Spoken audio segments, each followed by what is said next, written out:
یہ آج ہمارے جوانوں کے منہ کو کینسر کا ذریعہ بنا ہے. منہ نہیں کھول رہا ہے, بات نہیں ہو رہی. ایک ویڈیو میری وائرل ہوئی تھی, ایک جگہ میں نے کہا تو ویڈیو کافی وائرل ہوئی. کیا کر رہے ہیں, ہمارے 300 ہمارے اور پوڑی کھا رہے 150 کی. کمارا 300 اور پوڑی کھا رہا 150 کی. ارے 150 کی پوڑی کھا رہا, کمارا 300. اگر وہ 300 تو کما کر اگر نشہ نہ کرتا, پوڑی نہ کھاتا, تو اپنے بچوں کو اچھی تعلیم دے سکتا تھا, گھر میں جا کر اپنی بیوی کو اچھا کھلا سکتا تھا, خود اچھا کھا سکتا تھا. لیکن آج جوانوں, اسلامی معاشرہ بھی آپ نے عنوان رکھا, تو یہ بھی میں آپ سے کہہ کے جا رہا ہوں کہ خدا کے واسطے ہر قسم کے نشے سے اپنے آپ کو بچاؤ. تمباکو کا نشہ ہو, پوڑی کا نشہ ہو, مانک چند کا نشہ ہو, گوئے کا نشہ ہو, جس قسم کا نشہ ہے جوانوں, ہر قسم کے نشے سے اپنے آپ کو بچاؤ. یہ تمہاری زندگی تباہ ہو رہی ہے. اچھا ایک خاص بات اور, یہ جو پوڑی کھا رہے نا وہ جوان سن لے, وہ آتما ہتیا کر رہے ہیں. کیا کر رہے ہیں؟ آتما ہتیا, خودکشی. اور خودکشی کیا ہے؟ آتما ہتیا کیا ہے؟ حرام. آتما ہتیا کیا ہے؟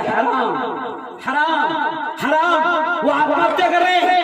وجہ کیا کہ پوڑی پر لکھا ہوا ہے, سگریٹ پر لکھا ہوا ہے, نشے کی چیز پر لکھا ہوا ہے انجوریز ٹو ہیلتھ, یہ تیری صحت کے لیے نقصان دہ ہے, اس سے تجھے کینسر ہو جائے گا, بڑی بڑی بیماری ہو جائے گی, لکھا ہوا ہے. مگر اس کے باوجود بھی ہمارا جوان کھا رہا ہے. اب اگر وہ پھانسی کے پندے پر لٹک جاتا تو 4 منٹ میں دم توڑ دیتا, اگر وہ ریل کے سامنے کود جاتا تو 2 منٹ میں دم توڑ دیتا, آتما ہتیا ہو جاتی. لیکن پوڑی کھا کر یہ 10 سال میں 15 سال میں آتما ہتیا کر رہا ہے, دھیرے دھیرے مر رہا ہے. کیا کر رہا ہے؟ دھیرے دھیرے مر رہا ہے. اچھا عجیب لوگ قوم ہے, عجیب قوم ہے. ایک نے تو مسئلہ عجیب پوچھ لیا کہ مفتی صاحب میرا بھائی پوڑیا بہت کھاتا تھا, اس کی وجہ سے اس کو کینسر ہوا, تو بڑی بیماری میں مرا, شہید ہوگا نا.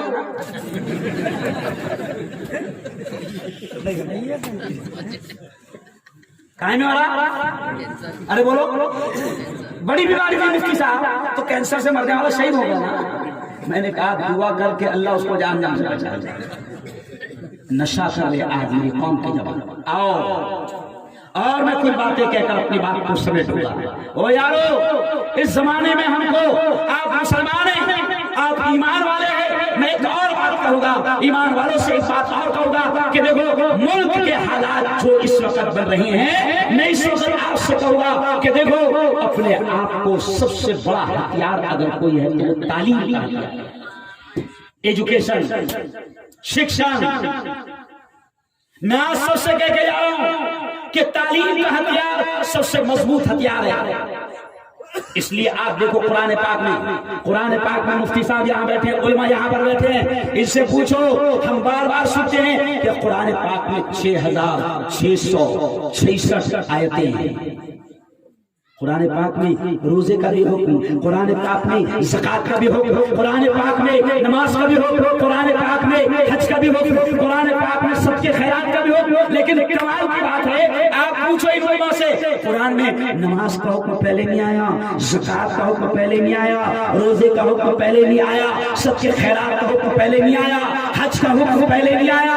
اب آپ سوچیں گے کہ پھر کون سا حکم پہلے آیا؟ تو سنو, قرآن پاک میں اللہ نے روزہ, نماز, حج, زکات, صدقہ, خیرات, تمام چیزوں سے پہلے اگر اللہ نے کوئی حکم دیا, پہلا حکم جو آرڈر آیا قرآن پاک میں وہ ہے اقرا, پڑھو. کیوں پڑھو بھائی, کیوں پڑھنے کا حکم پہلے آیا؟